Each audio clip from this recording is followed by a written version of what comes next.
Welcome to the Empowered Investor Podcast. Have you ever felt overwhelmed by the sheer volume of choices and voices telling you how to plan or invest for your future? With his straightforward approach, host Keith Matthews of Matthews and Associates cuts through the noise to help you create a winning action plan for you and your family.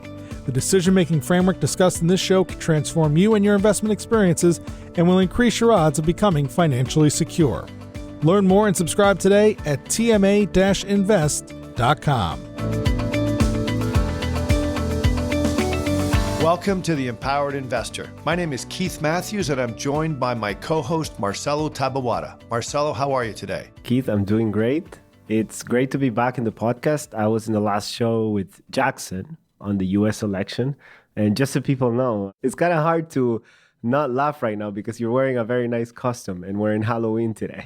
But I did win the competition, Marcelo. Yes, you did. Best dressed Halloween outfit. I came as a 70s dude. We're going to post a picture somewhere, no? Well, maybe. Okay. Today's episode is on thematic investing, pros and cons. But essentially what we're going to do is we're going to define thematic investing. We're going to highlight the challenges that come from this enticing investment concept. We'll review thematic investment returns. That's actually what was the genesis behind this show. Is Morningstar produced a report that talks about exactly the returns that investors get using thematic strategies. Yeah, and that's key because I think a lot of the common sense belief based on the investment philosophy that all of us champion is we know that these things sometimes don't work, but the report is nice because it shows some hard data. Absolutely. And then finally, we're going to discuss best practices, the do's and don'ts around thematic investing. So Marcel, let's get into the definition. What exactly is thematic investing? Look, we had some formal definitions, but I think it boils down, Keith, to the fact that you're trying to identify macro trends and profit from them. So think about AI, gold, things like you think that are going to shift the world and change the way we live, and you're going to profit, you're going to buy a product, and you're going to get a great return. That's what it is. Yeah, and in particular, fund or ETF manufacturers have historically always been looking for thematic strategies. Why? Because it brings in a lot of assets into the investment firm. They also tend to charge 2 to 3 times the fee. So from an investment product perspective, it ranks very high from a profitability, and you see this a lot with manufactured products. Yeah. And what do we know about investing, right? It's the fees is one of the biggest predictors of investment performance. So not a great start. Yeah. So listen, let's jump into the challenges. Why is thematic investing? Why is it a challenge? And what are the traps embedded in the process? Yeah, look, we've identified 2. So one is thematic investing is appealing. It feels appealing. It feels like it can capture people's imagination, and it feels like you have to jump in and take action, right? Like you want to profit from AI, you want to profit from technology, pandemic stocks. We've seen this many times. So I think it feels like there's a call to action there, so to speak. And people care about their money and they want to make money, right? So it just happens. And then the second one is people want to buy low and sell high, but in a given period, it's really hard to do that. And the data proves it. It's really hard to get in at the right time and sort of like get out at the right time. And we were talking about off mic, but the problem with that statement of buy low and sell high is that, like you were telling me off the mic, is it implies a call to action. So you combine those 2 things, and that's the problem because first of all, the enticing part is the fact that you're going to be chasing something. And we know that in investing that just doesn't work. And the second part is the idea that you have to be trading. Yeah, I think the 2 mixed together are very serious hurdles that create obstacles for individuals. So this report that we're alluding to, which was really the foundation of wanting to put this episode together, was produced by Morningstar. It came out, in fact, it just got more press in the last 2 weeks. It was a report that studied the actual live returns of investors in thematic funds. Right. And that's important. Yeah. So why don't we discuss some of these returns? Start sharing some concepts here. So the idea is that you evaluate returns in 2 ways. You have essentially time weighted, which is beginning period, end period. And then you have dollar weighted returns, which is money in, money out. So when you're driving back home and you hear the S&P 500 return 5% for the day, it doesn't mean that every investor. Whoa. That's a big day, Marcelo. Well, I'm just making an example, but call it 2-3%. Just because you hear that, it doesn't mean that every single investor that is in the S&P 500 got that return. I mean, think about it in terms of a month, 2 months. Yeah, and to use your micro example, if the S&P 500 returns 2, but an investor in the middle of the day said the S&P is up 1 at noon and sells at 1 o'clock in the afternoon, they don't get that extra 1. So the return of that investor is actually 1 and not 2. And a microsum, that's the problem. And that's what we're trying to look at here. We're trying to see, okay, we have all this thematic investing, we have the data. That's the return of the market. But what did the investor get? What did at the end of the day, that's what matters because that's what ends in your pocket. Yeah. So what does this Morningstar report show? Yeah, so the report, it has a lot more data than we're going to discuss today, but I think we boil it down to one very interesting data point, and it's this, Keith. So when Morningstar aggregates all the thematic funds, so they have to standardize it somehow, right? So they bundle them together and they look at what is the annualized return of the thematic funds that they're studying. That was 7.3%. So that's what the market return. Again, the market, not the market of the themes. Correct. Yep. The end investor, the average return was 2.4. At the same time, the S&P 500 returned 14%. So somebody just buying a very plain vanilla ETF with a very low fee that tracks the S&P 500 would have gotten a better return than this. Yeah, so there's 2 stories inside here. Let's unpack them. One is that thematic investing didn't do as well as broad, and it's not just S&P 500 driven by tech stocks. It's Russell 3000, it's Russell 1000. Thematic investing, people would have been better off in a broad benchmark. Yes, number one. To me, the big issue is that big gap between the 7% and the 2%. Yeah, it's a 5% gap. People who were investing in the thematic strategies trailed the actual strategy by 5 full percent. And that's the gap that's missing. And you know this better than anyone, that what that means is that people are getting on the top. Well, it means that they're entering and exiting at the absolute worst times. Correct. Or not the appropriate times. Yeah, because of 5% gap, that's huge. If you tell me like 1%, maybe that's could be fees, could be many different things, but 5% is like... No. When they talk gaps, though, it's still not even fees. So Morningstar has this very interesting thing. I think it's a play on words, but it's a very interesting concept, mind the gap. So mind the gap refers to the difference between a live time-weighted return in any strategy and what does the actual investor get underneath it. What does their money earn? And that shows when they're coming in and when they're leaving strat.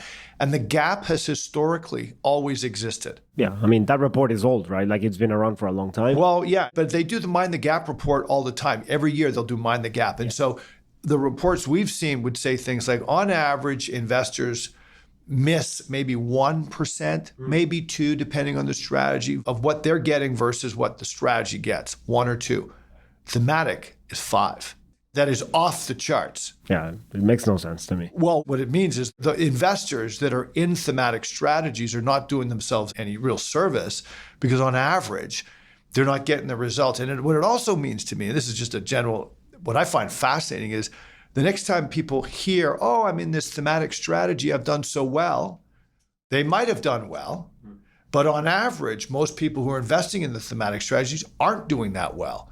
And so the data doesn't lie. No, it doesn't lie. And that's the thing, right? Like that, what I was saying at the beginning is we know these things lead to bad outcomes. And sometimes the investors end up getting burned because they're getting at the wrong time. But the hard data, like we have the numbers, right? And it shows a disastrous result. What was interesting in the Morningstar report, they referred to, in order to do well in thematic investing, you got to get 3 things right. Not 1, not 2, but 3 things right. What are the 3 things that they speak about? So you have to get the right theme, number 1. Number 2, the fund that you've used to buy the theme has to pick up the right stocks. Doesn't mean they're going to pick every single stock that's a winner just because you got the right theme, right? Number 3, the timing of when you buy the fund is key. Those are the 3 things. That's fascinating. And it's so true because an investor can get a theme right, but if they pick an ETF that doesn't include the top stock that's winning in that theme, then they may not do well. You could have picked an electric vehicle theme, and if you didn't have Tesla in it, you would have gotten all those electric vehicles where the stock prices absolutely tanked in the last couple of years. Yeah, and that's one of the problems with the theme is sometimes it's hard to get a pure exposure to everything in that theme. And more likely than not, you're going to end up buying an ETF or a mutual fund that has a manager that's picking and choosing something. And as we know, that doesn't work. Yeah, and one of the things, I know we were supposed to speak about it a little bit later in the show, but I'll speak about it now, this idea of ARK Innovation. If you were to read the description of ARK, it would say, we're looking for investment technologies that are disruptive and that will change the world. And so if you're somebody who says artificial intelligence is going to change the world, you would expect ARK to have that exposure in their innovation fund. And they've got very little exposure. And since they fell off out of grace maybe 2-3 years ago, they haven't followed the surge of AI. That's crazy. They just haven't done it. In fact, I believe they sold NVIDIA way long ago. Yeah. They have a few really bad calls in their portfolio. And we did a podcast on that. And that was one of the bundles of stocks that did really well during the pandemic. And then when everything started going down in 2021, it really took a deep dive. And even when it was at the peak, and before, people weren't getting, talking about the gap, people weren't getting the same return as the fund was getting. I mean, we have the numbers, right? But it's not surprising. So let's talk about history of themes. How long have people been hearing themes? I mean, we had this discussion of Mike. I think the first theme was the tulip bubble, right? Because that was in the 1600s. People went crazy for a flower. And I mean, we know how that ended, right? But I think most recently we have the Nifty 50, which I wasn't even born or even close to it. But I got good news for you, Marcel. Nor was I. Good. Yes. Actually, I think I was. It was in the late 60s, early 70s, where essentially everybody said, you've got to buy these 50 companies. They're global brands. They're big consumer brands. And you're never going to go wrong if you buy the Nifty 50 theme. From those 50, are some of the companies still alive? There are, but there aren't as many as people think. Not all 50 are in the S&P 500. That's interesting. And even when you look at where the top 10 stocks in 2008, they're not even in the top 10 today. Yeah. So it's crazy. Listen, I've been an advisor since the early 90s, and the themes that the clients and advisors would have had to go through would have been, I remember the mid 1990s, it was all about US consumer big brand. Yeah. So it was the Walmarts. It was Home Depot was considered a sexy stock to own, right? A sizzling stock. And then we went to technology. Then we went to pharmaceuticals, finance, technology, telecommunication was massive. Marcelo, there was a company called Nortel. Yeah. Back in the day. Nortel represented 33% of the TSX. That's crazy. So when you bought an ETF in the year 2000, Canadian ETF, you were getting 33% Nortel. So those were massive themes. They committed fraud, right? Well, it was a bit more complicated, but they basically went from 33% to a bankrupt company. It took them, I think, 5 or 6 or 7 years. Back then, it was tech and tel. Those were the two themes that people were talking about. You then had income trusts and everybody chasing income based on mostly resource-driven, but it could have also been royalty-driven companies that produce regular income. In 2007, you had energy. Believe it or not, Marcel, if you turned on CNBC in 2008, when the Canadian dollar, do you remember what that Canadian dollar would have been worth relative to a US dollar? That was close to 1, no? Over 1. Over 1, yeah, I remember Over that. 1. But I do remember oil being close to 110, 120. Over 1. And essentially the theme was energy, oil, pipelines, and it would be completely opposite. Then we had BRIC. So tell a little story about BRIC. How did that come about? It was coined by an economist at Goldman Sachs, and it was essentially that these were these stocks that the countries that were going to do the best based on population growth, prospects of economic growth, globalization, a bunch of different factors. And he pretty much said, this is where the future is, and this is where the investment has to go. Yeah. His theme was, this is going to be the fastest growing area in the world, and you must overload your portfolio in this theme. It's actually now called the BIC. The BIC, yeah. They've removed Russia out of this investment strategy now for 2 years since it started. The Ukraine war. In Ukraine. So the BIC, if you look at the BIC, it goes back to 2007. 2007, it was worth $50, and right now it's worth $40. Oh boy. So that's a holding period of 18 years. So 18 years, you're negative on the hottest theme of 2007. by one of the perhaps the best known investment firms in the world as to what their choice theme was for the next decade. So most recently, Marcel, we've had other themes. 2018, we had the marijuana stocks, we had Bitcoin, we had electric vehicles, we had batteries, and now we're in the middle of AI. All these concepts definitely have winning stocks, but a lot of it is thematic investing, and individuals have to be careful. What's the concept of core and explore? Let's speak about that a little bit, because I think that's how investment advisors and firms support the idea of thematic. It's the idea that your core, call it 70, 80, 90% of your portfolio will be in a well-diversified portfolio of indices or something like that, safe, and the rest can be used to play around, for lack of a better term, or allocate this money into all these themes that are sexy and sound so nice and go get them, right? Yeah, you're absolutely right. I mean, it's this idea of the vast majority of my portfolio is in either an index, core, or a very well diversified group of stocks that cover off major asset classes, Canada, US, international, and emerging markets. Another term people use is satellite position. Correct. And I recall in version 2 of The Empowered Investor, we dedicated an entire chapter on why core and explore doesn't work.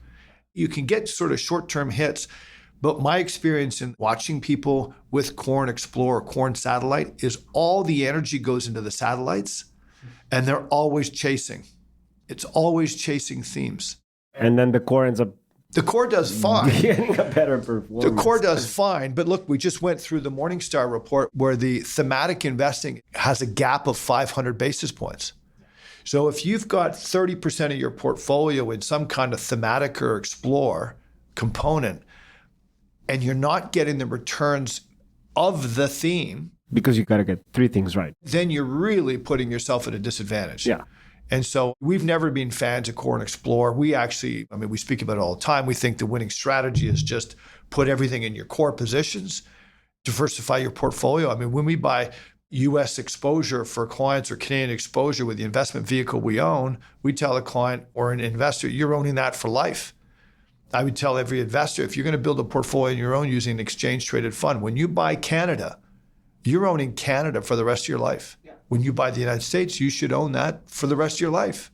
Maybe different proportions, but yeah, your asset allocation will change as you go. But yeah, it's buy and hold essentially. Yeah. So listen, Marcelo, a couple different things here. We talked about how these major trend and chasing trends and themes is not necessarily new. Let's talk a little bit about how it's also linked to the idea of chasing manager performance. We won't spend a lot because that's not what the show's about, but there's so many similarities to it.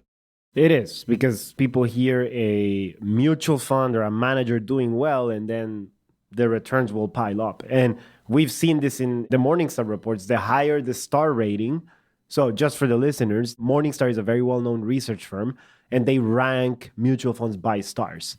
And you look at the money going into the 5-star funds, and then the return of that fund after all the money has piled in, and it tends to massively underperform.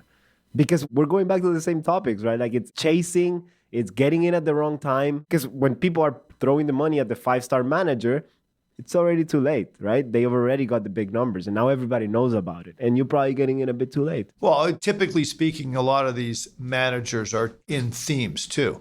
Correct. So if the manager's got a nice 5-year return, chances are it's the winning part of a theme or an overweight or a strategy. All the money comes flying in. And then, as you say, Morningstar clearly shows that the 5-star underperformed the worst after they get their 5-star rating. It's like once you make it big, it's like it just goes sideways or down. I had a friend one ask me, how can I invest? Give me some tips. And I said, hey, man, if you're not working with someone, just buy VQT. You get exposure to all the indices. And his response was like, that's too boring. I just go on Morningstar and buy 5-star funds. Which is like, no, that's the worst thing you can do. Do you remember Peter Lynch? Do you know that name? Oh, yeah, Magellan Fund. Yeah, the Magellan Fund. Yeah. So Peter Lynch had a record that was better than the S&P 500 by 4 full percentage points over a 14-year period. That's crazy. I read his books, by the way. Unbelievable. Did you ever read his books? No. And he took over the fund from 1977, an obscure fund that nobody knew of. I think it had $80 million. and he managed it until 1990, so 13 years. He got an average compound rate of return of 29%. 29% over 13 years, Marcelo. That's unbelievable. The S&P was 24. However, many of the investors in the strategy actually, if you say, how did you do in the Magellan Fund? They'd say, I lost money. And the average investment return is something like 1,000 basis points under what the Magellan Fund. So 10%. Correct, what the Magellan Fund did. That's Again, crazy. It's another chasing performance, and it's about dollar-weighted returns versus the live-weighted returns. So it's this idea of either chasing a theme, chasing a manager has always been around, and it will unfortunately continue to be around. So part of this show is really trying to educate our listeners and show some proof and evidence based on this Morningstar report, which clearly shows that investors in thematic strategies aren't getting the returns of the strategy, and far from it. Yeah, before we end, we did touch up on ARK, but we didn't go through the gap.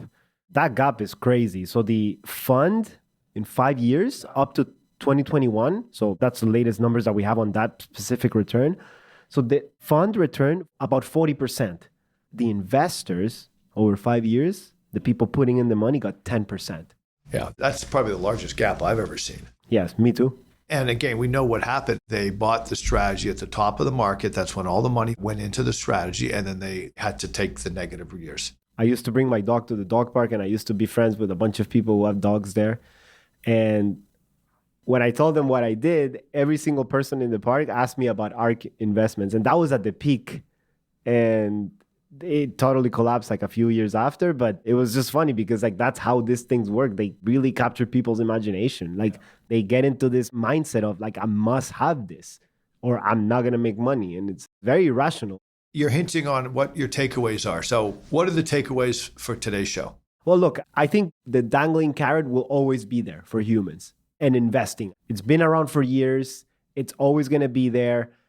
And there's no way avoiding that. You know, we live in a world with constant stimulation, news, phones, Instagram, TikTok, you name it. So this stuff is always going to be there. So my takeaway is just resist the temptation. And I know it sounds boring, but that's a lot of the things that we pride ourselves in being advisors, is that we can look at people in the eye and say, look, this is just a bad idea.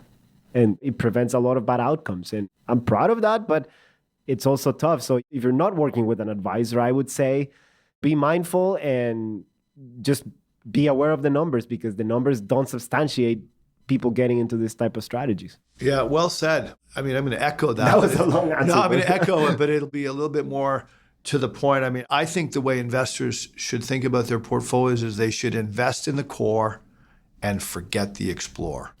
Yeah. That's so true. you stay away from thematic investing because I think it gets people into trouble. Yeah. If you want to get in, buy the gadget, but don't buy the stock. Yeah. So listen, thanks again for being on today's show. It's nice to be together. We haven't done one in a little while. Yeah. And to our listeners, thank you so much and have yourself a great week. Thank you. You've been listening to the Empowered Investor Podcast, hosted by Keith Matthews. Please visit tma-invest.com to subscribe to this podcast, learn more about how his firm helps Canadian investors, or to request a complimentary copy of The Empowered Investor. Investments and investing strategies should be evaluated based on your own objectives. Listeners of this podcast should use their best judgment and consult a financial expert prior to making any investment decisions based on the information found in this podcast.